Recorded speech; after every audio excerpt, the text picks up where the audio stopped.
So, as a manager, you want to do right by your employees and support them through intense work, right? So they don't get burned out. But this can be a challenge when you're feeling overly stressed yourself, right? How can you take care of yourself so that you have the time and energy to support your team?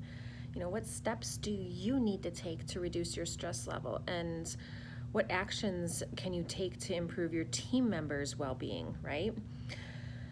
Oh, it's so tough to find the energy you need to help others when you yourself are at your limits, right?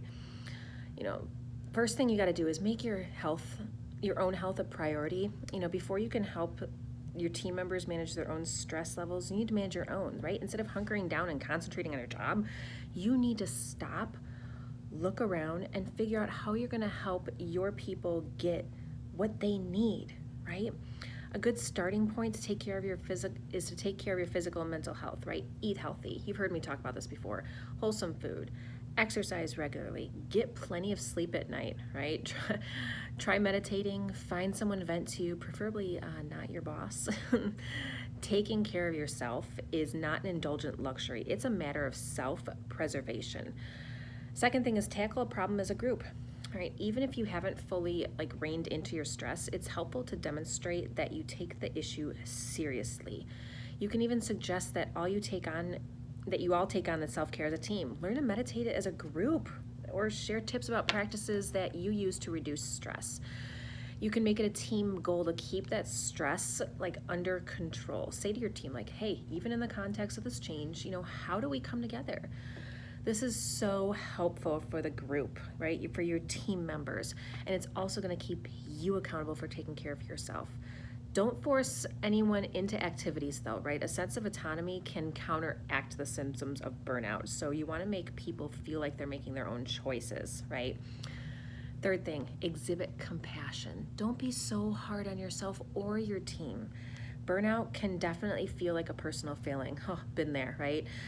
But of course, that's not true. We're all susceptible to it, and in fact, our environment actually precipitates it. We are living in an imperfect world, and yet we expect perfection. Many organizations, they breed the stress, right? The ambiguity, the complexity, not to mention 24/7 nature of technology, right? It leads us to feeling like there's an extreme level of strain, right? So be compassionate. Recognize both inwardly and publicly that all of us are doing the best that we can with the resources that have been given. Fourth, focus on the why. A common symptom and cause of job-related burnout and stress is a disconnect between a person's values and the work you are given at hand. You feel stressed and tired, and yet you continue to work, right? All while forgetting what drew you to your career and that organization in the first place. It can be toxic, right? And as a leader, you need to develop a shared sense of why. As in, why are we driven to accomplish this mission? As a boss, as a senior leader, as an executive, it's your job to galvanize the team. Fifth, I know this is hard, but be a source of optimism. Whenever work is frenzied and frantic, make a concerted effort to promote positively. This is hard to do when you're stressed yourself, but look out for the good. Smile at people, be kind. Make sure you regularly acknowledge and recognize and thank people for their efforts. Say, hey, I noticed you did X. Thank you, I really appreciate it. Cultivate that feeling of community and social support. When your team hits a milestone or when a particular crunch time is over, celebrate, yay, right? Acknowledge those accomplishments, yours and your team's. So today, take care of yourself and your team. It's so important to leading everything to greatness.